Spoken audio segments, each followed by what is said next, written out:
Hi, Ajith and everyone. So thanks for asking me to speak at this meeting. I'm sorry I'm unable to be there in person, but yeah, I'm looking forward to what comes out of it. So when Ajith and the other organizers asked me to give this talk, it was kind of interesting to me because I have not given like a future sort of projection kind of talk. And also, I was not told what to talk about beyond the topic. So I interpreted it in a sort of a liberal sense, and so my talk is more of a kind, like I'm trying to be provocative about certain things. So if I don't talk about your favorite thing, or if you don't think that I covered something, please tell me. But this is more intended to sort of bring discussions forward. So in that spirit, right, so I'll begin with this picture, right, so this is a quote that I'm not sure Niels Bohr actually said it, but it is attributed to him.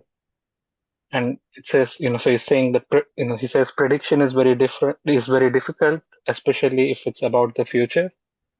So these detectors don't exist today, right? And we are being asked to, or at least I was being asked to talk about data analysis challenges. And it's challenging enough to analyze data that is already there on the disk, and we haven't yet solved all the problems.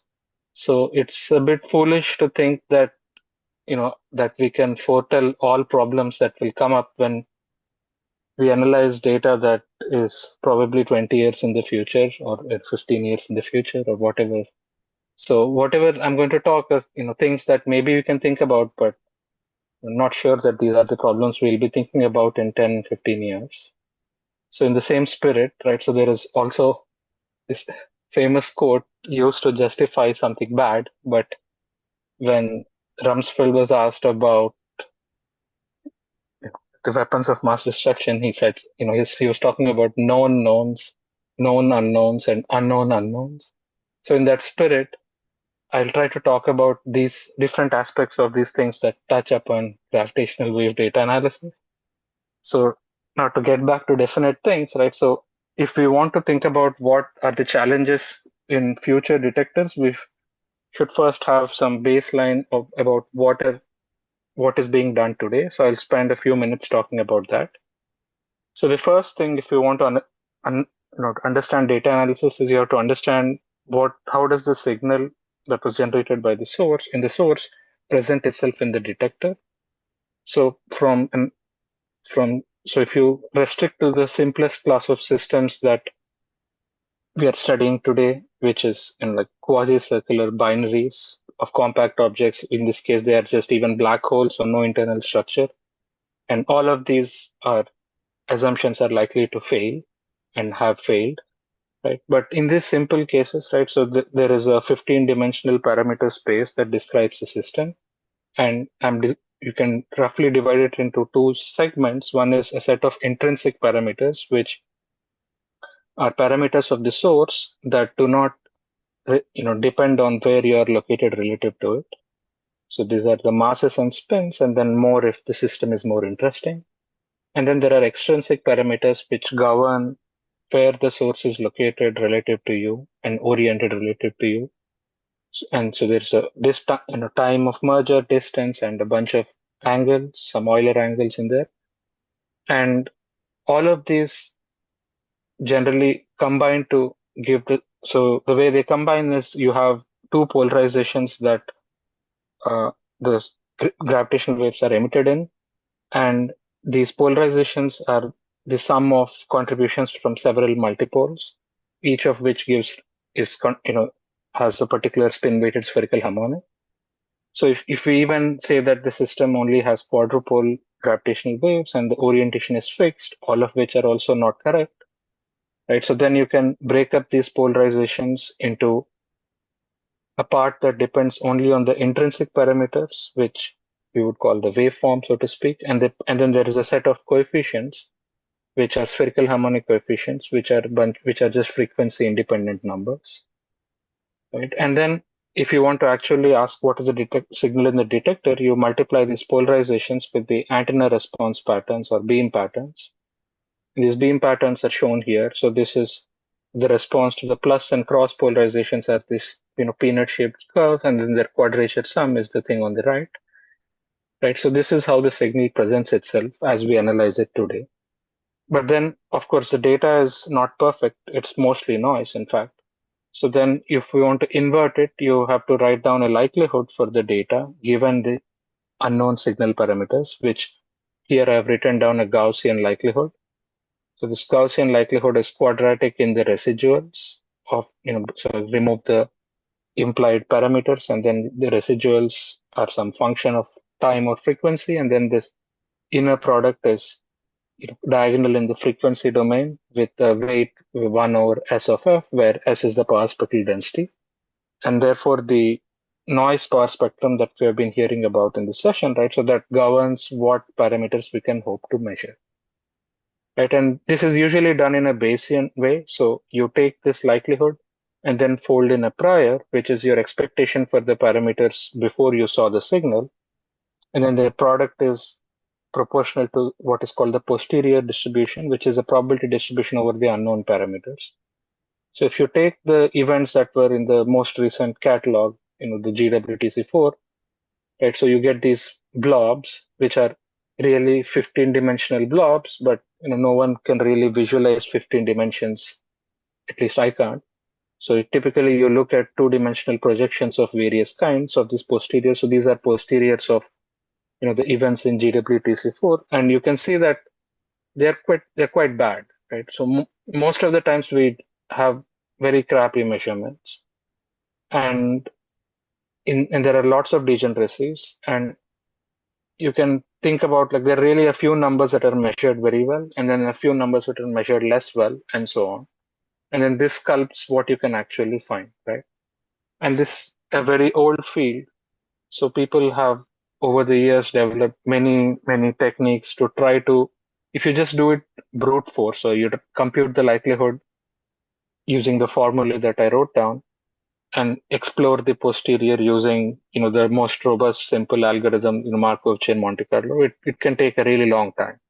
And when we have a lot of signals, we don't have the luxury to spend a really long time, right? So then people in the field spend a lot of time developing new methods to speed this inference up, and so and a lot of these assumptions have to be questioned when you actually look at future detectors, which is one of the things that I want to talk about. And then the next leg of the analysis that is usually done is you're no longer looking at the properties of individual events, but you're interested in what happens, in the properties of the collective population, right? So if you are interested in doing astrophysics, right? So for the distribution of their properties is some interesting thing that has a meta thing compared to the properties of any one event.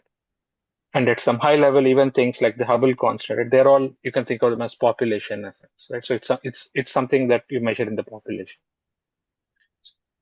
in at least one way of doing it. So the way it is usually done is that you think of all the properties that describe these systems, and then imagine that these systems are random draws from some giant distribution in this high dimensional space. So then you come up with some parameterization of this distribution. So here I've written down a simple 4D space and then some separable probability distribution. But in general, you could have some arbitrarily complicated distribution. And then this distribution has some handles that you want to infer. Here these handles are described by this catch-all symbol lambda. And this lambda, for example, could include the power law exponent for the masses, or some feature of the distribution of spins or their correlation, and so on. And then the way it's usually done is you write down a likelihood not for the properties of any one event, but for the unknown hyperparameters, these lambda, which are the properties of the population. And this is some complicated formula. And I just want to sort of break these parts, break this into its constituent parts. So what this is the likelihood of the catalog, which is a function of this lambda, right? The hyperparameters you want to constrain. And then the first term, it's a Poisson likelihood because these events are coming like rain. So this e power minus n is like e power minus lambda, is like e power minus rate in the Poisson likelihood. And then there is a probability that, and then there is a contribution from each event, and there is a product over all of them. And each event has one contribution coming from, maybe that event is noise, so it's just garbage. So it has this second term that is usually omitted but must always be there actually. And then there is one term which is the first term, which is the probability that is actually real. And then there is a probability of the data given that it's real. And all the highlighted parts are parts that you cannot really write down if you don't know how the search pipeline works. So for all of these, you have to have a search pipeline and then calibrate its properties.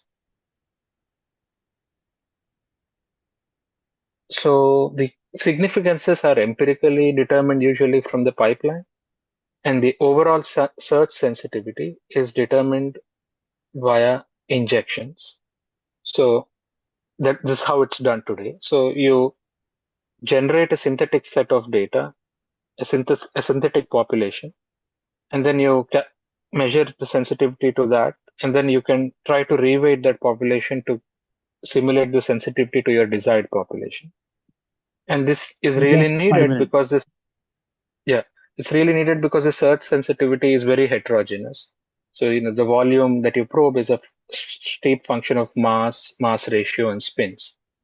So this is how it is done today. But then, so now if we let's look at the quote unquote easy problems, right? So these are problems to do with with the assumptions that went in these antenna patterns. So the durations of these signals. So today it is like a few seconds to a few minutes, depending on the masses. But once you go to future detectors, which are sensitive at low frequencies, then you can go to hours. And then the sky rotates within this hour. So effectively, the beam patterns are now functions of time. Right. The second thing is that the wavelengths start at high frequencies, start to, are few hundred kilometers. And once you start to think about 40-kilometer detectors, there is some frequency dependence also in these beam patterns. So now they become functions of f. This is something that is very familiar to if you do pulsar timing, right? So it's the same thing. And then the detectors are also moving due to the Earth's rotation. So then there is also a Doppler shift. And the combination of all of this is that these beam patterns have some non-trivial behavior, that then all the separation that you did in your simple calculations doesn't hold anymore. And yeah, many people have written papers about this, and in my view, this was solved earlier this year. So there is a paper by Baral, like Pratyutsav Baral, and they've essentially solved this problem. So different people might have different opinions, but I think these problems now don't really affect parameter inference. It can be done, as fast as if these things were not important. And then but then there are medium problems, which are known unknowns. We have spent time thinking about it, but haven't solved them fully.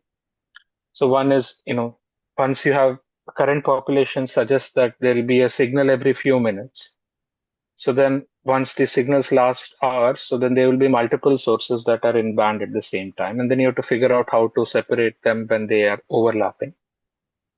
Right. So, and this is, many people have different methods, and people have also thought about this in the LISA context because there are many sources that are there all the time. Right. So this is something that is worth thinking about. The second thing is the detector is unfortunately not going to be always on.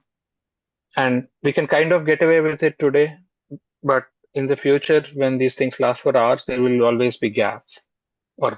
So then you have to think about how to work with this data, which is gaps, especially in the frequency domain. It is not trivial. The second thing, the next thing is the frequency domain might not even be the right way to think about it, because the noise is Gaussian only for short periods of time, right? And over long periods of time, like let's say it lasts for a few hours, and it's like from going from night to day. So then the noise power spectral density of the detector changes. So it is no longer Gaussian over the entire period. So then the frequency domain is useful when there is some translation invariance in the properties of the noise. So if it is not there, then you might have to abandon these thoughts. And then there is the nasty problem, which is that the Gaussian description, even locally, is not correct.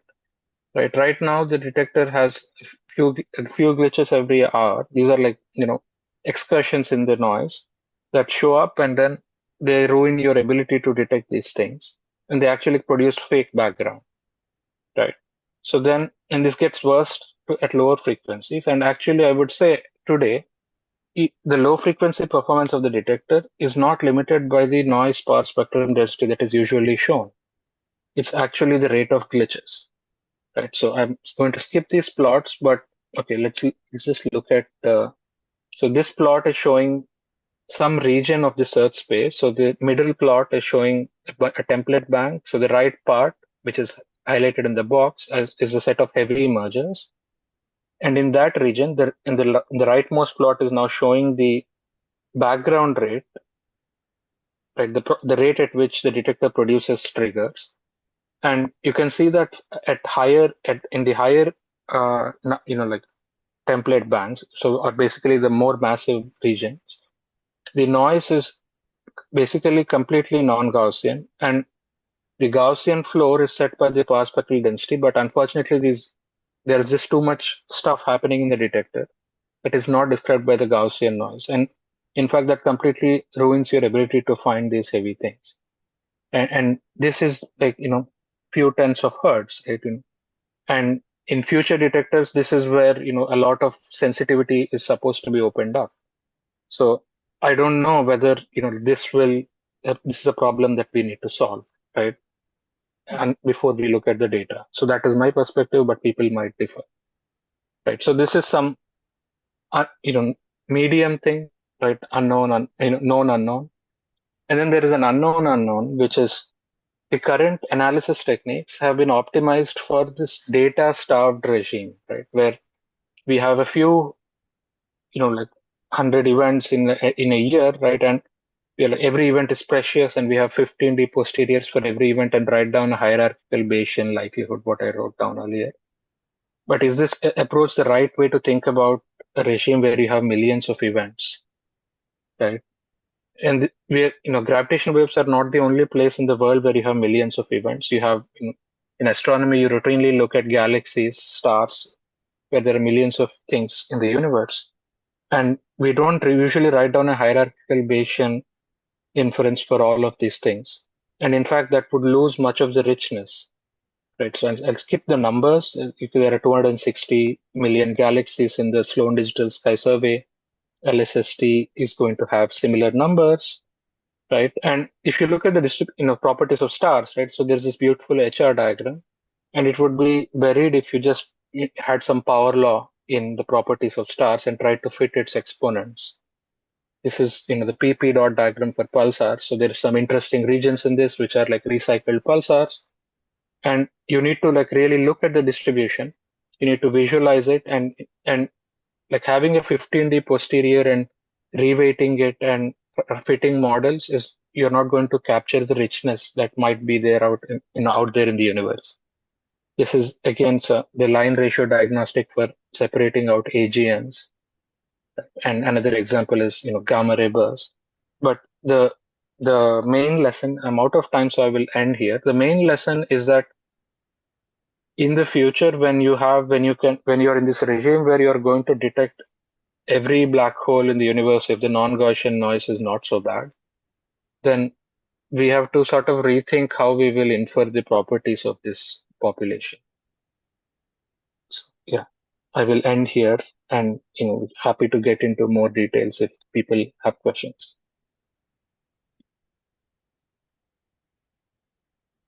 Thank you, Teja, for this very thought-provoking talk. I think that was... Hi, Okay. Teja, nice talk. This is Shubhadeep. So just want to comment on your last point that which is very well taken. So these diagrams which you are kindly showing, which are like the summary of kind of a phase space concept Yeah. of these objects. So I mean, we have been trying to understand this from the phase space point of view for binary black holes as well, which can basically combine higher dimensional information to observable quantities which are very well measured. So exactly along the line of HR diagram, which we have been trying to do. Not yet done for CET, but looks like one of the promising approaches. Exactly on the direction you mentioned. It's cheaper to calculate for large number of events. Thanks. Yeah.